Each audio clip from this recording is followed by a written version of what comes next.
Nasab silsilah beliau. Beliau adalah Asy-Syaikh Muhammad bin Abdul Wahhab bin Sulaiman bin Ali bin Muhammad bin Ahmad bin Rashid at-Tamimi. Beliau dilahirkan pada tahun 1115 H bertepatan dengan 1703 M di negeri Uyainah, daerah yang terletak di utara kota Riyadh, di mana keluarganya tinggal. Beliau tumbuh di rumah ilmu di bawah asuhan ayahanda beliau Abdul Wahhab yang menjabat sebagai hakim di masa pemerintahan Abdullah bin Muhammad bin Ham bin Mamar. Kakek beliau, yakni Asy-Syaikh Sulaiman, adalah tokoh mufti yang menjadi referensi para ulama. Sementara seluruh paman-paman beliau sendiri juga ulama. Beliau dididik ayah dan paman-pamannya semenjak kecil. Beliau telah menghafalkan Al-Quran sebelum mencapai usia 10 tahun di hadapan ayahnya. Beliau juga memperdengarkan bacaan kitab-kitab tafsir dan hadits, sehingga beliau unggul di bidang keilmuan dalam usia yang masih sangat dini. Di samping itu, beliau sangat fasih lisannya dan cepat dalam menulis. Ayahnya dan para ulama di sekitarnya amat kagum dengan kecerdasan dan keunggulannya. Mereka biasa berdiskusi dengan beliau dalam permasalahan-permasalahan ilmiah, sehingga mereka dapat mengambil manfaat dari diskusi tersebut. Mereka mengakui keutamaan dan kelebihan yang ada pada diri beliau. Namun beliau tidaklah merasa cukup dengan kadar ilmu yang sedemikian ini, sekalipun pada diri beliau telah terkumpul sekian kebaikan. Beliau justru tidak pernah merasa puas terhadap ilmu. Rela beliau dalam menuntut ilmu. Beliau tinggalkan keluarga dan negerinya untuk berhaji. Seusai haji, beliau melanjutkan perjalanan ke Madinah dan menimba ilmu dari para ulama di negeri itu. Di antara guru beliau di Madinah adalah Asy-Syaikh Abdullah bin Ibrahim bin Saif dari Alu keluarga Saif an-Najdi. Beliau adalah imam bidang fikih dan usyul fikih. Asy-Syaikh Ibrahim bin Abdillah putra Asy-Syaikh Abdullah bin Ibrahim bin Saif, penulis kitab Al-Asbul Faid Syarh Alfiyah Al-Faraid. Asy-Syaikh Muhaddits Muhammad bin Haya Al-Sindi, dan beliau mendapatkan ijazah dalam periwayatannya dari kitab-kitab hadits. Kemudian beliau kembali ke negerinya. Tidak cukup ini saja, beliau kemudian melanjutkan perjalanan ke negeri Al-Ahsa, di sebelah timur Najd. Di sana banyak ulama mazhab Hambali, Syafi'i, Maliki dan Hanafi. Beliau belajar pada mereka khususnya kepada para ulama mazhab Hambali. Di antaranya adalah Muhammad bin Fairuz, beliau belajar fikih kepada mereka dan juga belajar kepada Abdullah bin Abdul Latif al-Ahsa'i. Tidak cukup sampai di situ, bahkan beliau menuju ke Irak, khususnya Basrah yang pada waktu itu dihuni oleh para ulama ahlul hadits dan ahlul fikih. Beliau menimba ilmu dari mereka, khususnya Asy-Syaikh Muhammad al-Majmu'i, dan selainnya. Setiap kali pindah maka beliau mendapatkan buku-buku Syekhul Islam Ibnu Taimiyah dan Ibnul Qayyim muridnya, beliau segera menyalinnya dengan pena.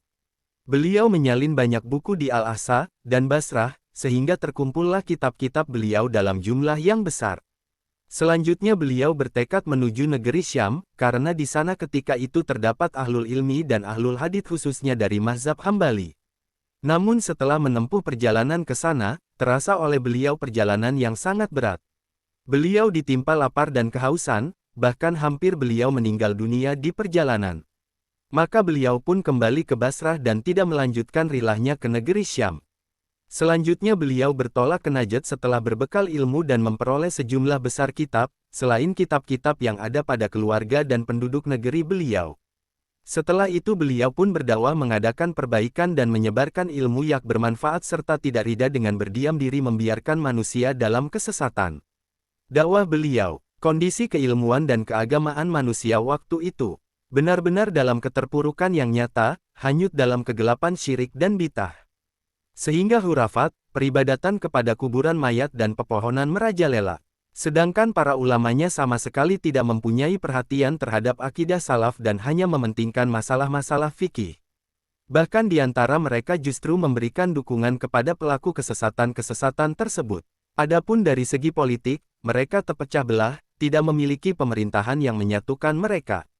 Bahkan setiap kampung mempunyai amir penguasa sendiri. Uyainah mempunyai penguasa sendiri, begitu pula di Riyadh, dan daerah-daerah lainnya. Sehingga pertempuran, perampokan, pembunuhan dan berbagai tindak kejahatan pun terjadi di antara mereka. Melihat kondisi yang demikian mengenaskan bangkitlah girah kecemburuan beliau terhadap agama Allah Subhanahu wa Ta'ala juga rasa kasih sayang beliau terhadap kaum muslimin.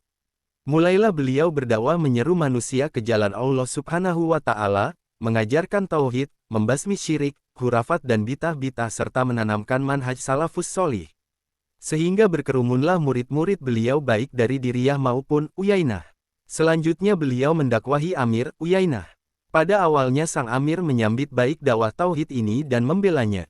Sampai-sampai ia menghancurkan Kubah Zaid bin Al-Khattab yang menjadi tempat kesyirikan atas permintaan Asy Syaikh Muhammad bin Abdul Wahhab. Namun karena adanya tekanan dari Amir Al-Asa, akhirnya Amir Uyainah pun menghendaki agar Asy Syaikh keluar dari Uyainah. Maka berangkatlah beliau menuju ke Diriyah tanpa membawa sesuatu pun kecuali sebuah kipas tangan guna melindungi wajahnya. Berita kedatangan Asy Syaikh diketahui seorang solihah, istri Amir Diriyah, Muhammad bin Suud.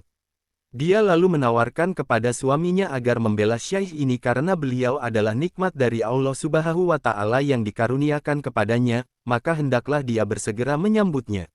Sang istri berusaha menenangkan dan membangkitkan rasa cinta pada diri suaminya terhadap dakwah dan terhadap seorang ulama. Maka sang Amir mengatakan, "Tunggu, beliau datang kepadaku." Istrinya menimpali, "Justru pergilah Anda kepadanya, karena jika Anda mengirim utusan dan mengatakan, 'Datanglah kepadaku,' bisa jadi manusia akan mengatakan bahwa Amir meminta beliau untuk datang ditangkap. Namun jika Anda sendiri yang mendatanginya, maka itu merupakan suatu kehormatan bagi beliau dan bagi Anda." Sang Amir akhirnya mendatangi Asy Syaikh, mengucapkan salam dan menanyakan perihal kedatangannya. Asy Syaikh rahimahullah menerangkan bahwa tidak lain beliau hanya mengemban dakwah para rasul yakni menyeru kepada kalimat tauhid la ilaha illallah. Beliau menjelaskan maknanya, dan beliau jelaskan pula bahwa itulah akidah para rasul. Sang Amir mengatakan, "Bergembiralah dengan pembelaan dan dukungan." Asy Syaikh rahimahullah menimpali, "Berbahagialah dengan kemuliaan dan kekokohan. Karena barang siapa menegakkan kalimat la ilaha illallah ini, pasti Allah akan memberikan kekokohan kepadanya." Sang Amir menjawab, "Tapi saya punya satu syarat kepada Anda." Beliau bertanya, "Apa itu?" Sang Amir menjawab, "Anda membiarkanku dan apa yang aku ambil dari manusia." Jawab Asy Syaikh rahimahullah, "Mudah-mudahan Allah Subhanahu wa Ta'ala memberikan kecukupan kepada Anda dari semua ini, dan membukakan pintu-pintu rizki dari sisinya untuk Anda." Kemudian keduanya berpisah atas kesepakatan ini. Mulailah Asy Syaikh berdakwah dan sang Amir melindungi dan membelanya, sehingga para talabul ilmi penuntut ilmu berduyun-duyun datang ke Diriyah. Semenjak itu beliau menjadi imam sholat, mufti dan juga kadi. Maka terbentuklah pemerintahan tauhid di Diriyah. Kemudian Asy Syaikh mengirim risalah ke negeri-negeri sekitarnya, menyeru mereka kepada akidah tauhid, meninggalkan bid'ah dan hurafat. Sebagian mereka menerima dan sebagian lagi menolak serta menghalangi dakwah beliau, sehingga mereka pun diperangi oleh tentara tauhid di bawah komando Amir Muhammad bin Suud dengan bimbingan dari beliau rahimahullah. Hal itu menjadi sebab meluasnya dakwah tauhid di daerah Najd dan sekitarnya. Bahkan Amir Uyainah pun kini masuk di bawah kekuasaan Ibnu Suud, begitu pula Riyadh, dan terus meluas ke daerah Haraj, ke utara dan selatan. Di bagian utara sampai ke perbatasan Syam, di bagian selatan sampai di perbatasan Yaman, dan di bagian timur dari Laut Merah hingga Teluk Arab. Seluruhnya di bawah kekuasaan Diriyah, baik daerah kota maupun gurunnya. Allah Subhanahu wa Ta'ala melimpahkan kebaikan, rizki, kecukupan, dan kekayaan kepada penduduk Diriyah. Maka berdirilah pusat perdagangan di sana, dan bersinarah negeri tersebut dengan ilmu dan kekuasaan sebagai berkah dari dakwah salafiyah yang merupakan dakwah para rasul. Karya beliau sangat banyak, di antaranya Kitab Tauhid Al-Lazi huwa Haqqullah, ala Al-Abid, Al-Ushul Ats-Salasah, Kasfusi Syubhat, Muhtasar Sirah Rasul, Qawaidul Arba'ah dan lainnya. Wafat beliau wafat pada tahun 1206 H. Semoga Allah Subhanahu wa Ta'ala melimpahkan rahmatnya kepada beliau, meninggikan derajat dan kedudukannya di jannahnya yang luas serta mengumpulkan beliau bersama orang-orang solih dan para syuhada. Amin ya robbal alamin. Wallahu alam bisawab.